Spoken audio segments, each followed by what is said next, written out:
quando não tem polêmica, a gente vai lá e o quê? Inventa polêmica.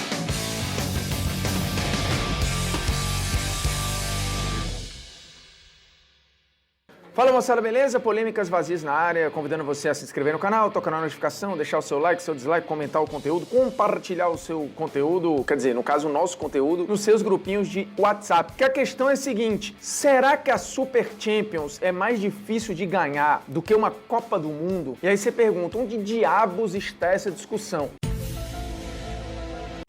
Nas redes sociais, que acabam discutindo qualquer coisa, inclusive este modelo de Liga dos Campeões da Europa, que voltará agora em um nível estratosférico de competitividade. Porque o que a gente vai ter? O afunilamento dos melhores, em jogo único, em um só lugar, eles vão resolver a temporada inteira em 20 dias. Ainda tem os resquícios ali da galera das oitavas de final, e aí você tem jogo da volta, por exemplo, do Bayern com o Chelsea, que está relativamente encaminhado, Barcelona e Napoli totalmente em aberto, Juventus e Lyon, que também está totalmente aberto, Real Madrid e City, que tem a vantagem do City, mas também o confronto está em aberto. Então, o sorteio da Champions, que definiu já os confrontos de quartas, semi, e aí, obviamente, já ficou desenhado o caminho até a final, tem 26 títulos de um lado e nenhum título do outro. Só que do outro, que não tem título, tem muita gente jogando muita bola, como, por exemplo, o PSG, que apesar de estar parado há um tempo, parou jogando muito bem, tem um elenco que é gigantesco, o Atlético de Madrid, que segue numa competitividade assustadora, o Leipzig, que talvez tenha sido uma das grandes surpresas, ou pelo menos uma das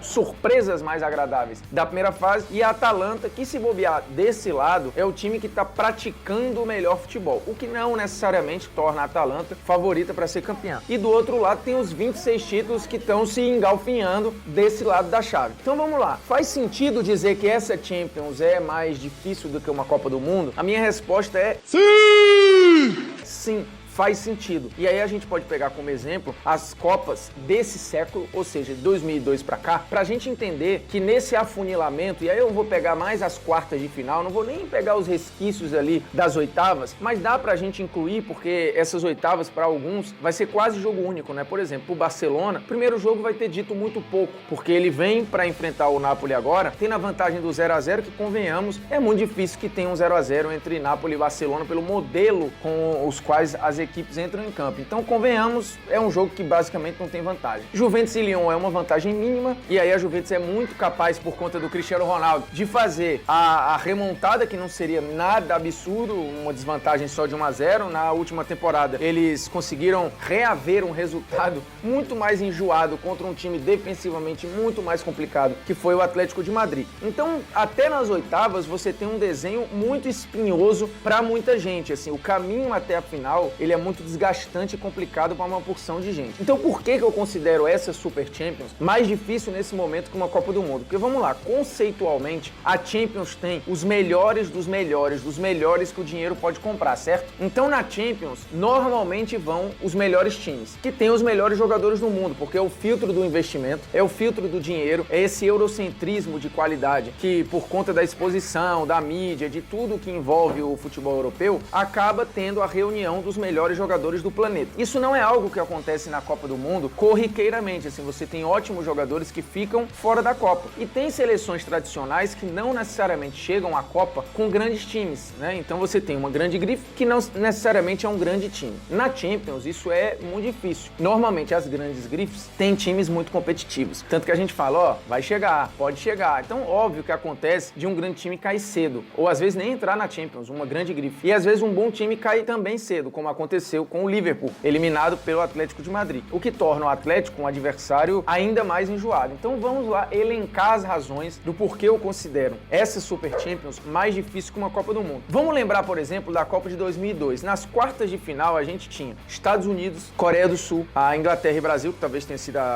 as quartas de final mais equilibrada, Senegal e Turquia. Então assim, 2002 você tinha muita surpresa ali, times que não eram grandes equipes nem grandes gripes, e uma ou outra estava praticando um bom futebol. O Senegal deu uma impressionada em alguns momentos, a Coreia chegou aos trancos e barrancos por conta de alguns erros de arbitragem e tal. Então aqui, por exemplo, você não tinha a reunião dos melhores, dos melhores, dos melhores. Você tinha uma conjuntura de fatores que acabou canalizando nessa galera aqui, porque a Copa do Mundo, ela tem até mais um imponderável do que a Champions. Só que agora você tem uma Champions com uma cara de muito imponderável, com os caras vindo de 3 meses parados, e mesmo os que voltaram jogando os seus campeonatos vão ficar mais algum tempo parado até a volta lá dos jogos das oitavas e depois das quartas. Então você vai ter que ter muito amistoso, muito treinamento. Então vai estar todo mundo num pé de igualdade por causa do ócio aí, quase que inédito na Liga dos Campeões. Mas você tem os melhores jogadores do mundo reunidos ali, à exceção, e acho que a única surpresa de um time que não está nessas oitavas barra quartas de final, é de fato o Liverpool. O restante, todo mundo que a gente mirava, que falava, ó, esses podem ser os favoritos, todos estão lá, todos bateram. Então você tem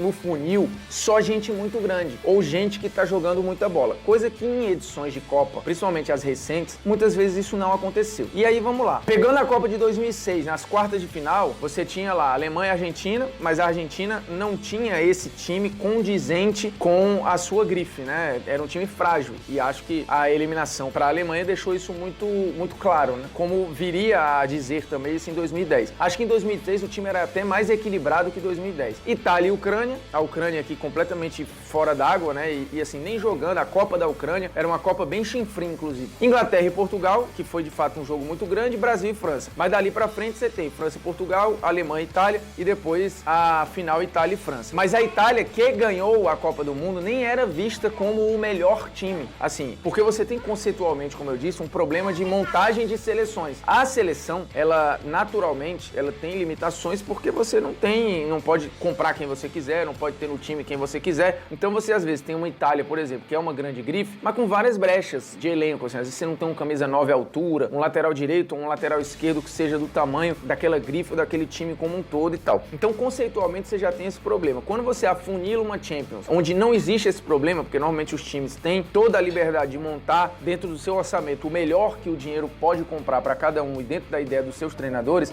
você bate uma Champions com cara de Copa do Mundo, o que só agrava a dificuldade já natural da Champions. E agora eliminando um jogo, né? Porque você não vai ter jogo de ida e volta, você vai ter jogo só mata. Então o grau de tensão, o grau de competitividade, a questão de terem ficado muito tempo parado, ou seja, trazendo o sarrafo físico um pouco mais para baixo, o que equilibra tecnicamente as ações, você vai ter os melhores reunidos em 20 dias para resolver sua vida, que é mais ou menos o recorte de uma Copa do Mundo, né, que dura ali um mês. Você vai ter 20 dias para resolver a vida, fisicamente todo mundo muito parecido, com os melhores jogadores do planeta nessa reunião, à exceção da turma do Liverpool, basicamente, e todo mundo tendo que se estapear para bater essa final, principalmente o lado dos 26 títulos. Então me parece que o esforço vai ter que ser muito mais hercúleo para você ganhar essa Super Champions do que, por exemplo, para ganhar uma Copa do Mundo. E tá bem mais aberto, inclusive. O negócio tá tão equilibrado que as pessoas olham para uma Atalanta e imaginam que a Atalanta possa ser campeã da Champions, porque tá jogando uma barbaridade e esse formato imponderável coloca essa turma numa linha de possibilidade. Numa Copa do Mundo, é muito difícil que você tenha ali uma seleção estreante numa Copa que entre com esse olhar das pessoas de, olha, pode ser que bata campeã, tá pintando favoritismo. Aí você vai falar, mas e a Bélgica? A Bélgica em 2018,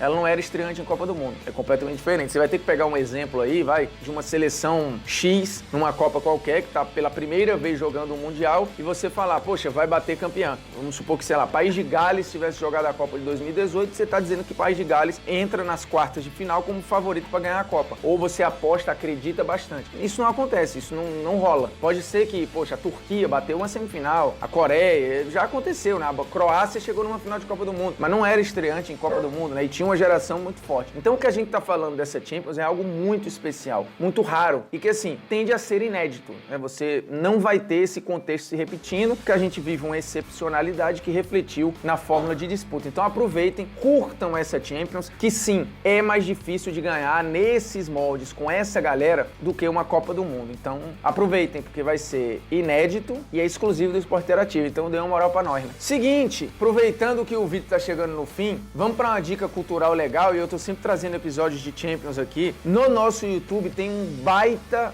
mano a mano entre o Real Madrid Galáctico e aquele Real Madrid Galáctico 1.0, o original, com Zidane, Ronaldo, Figo, Raul, a reunião de melhores do mundo ao mesmo tempo, contra o Real Madrid tricampeão da Champions. Será que tem jogo? Será que tem disputa? Esse mano a mano tá na descrição do link, então é uma dica cultural mole. Você só vai lá pra baixo, já cai direto no vídeo. Então pega aqui o vídeo numa cartelinha que vai aparecer em qualquer lugar, beleza? Dica cultural pra você é uma dica nós com nós, né? Então é a gente indicando a gente mesmo. É o merchan interno. Bem louco. E uma polêmica aleatória, bem aleatória, qual o uniforme do Real Madrid, já que a gente tá falando de Real aqui, mais bonito? Daquele Real Madrid Galáctico ou este Real Madrid tricampeão da Champions? Eu acho bem mais imponente este uniforme do Real Madrid campeão da Champions. Aquele Real Madrid Galáctico, ele era legal, mas eu acho que ele tinha um patrocínio um pouco muito avantajado, grande demais.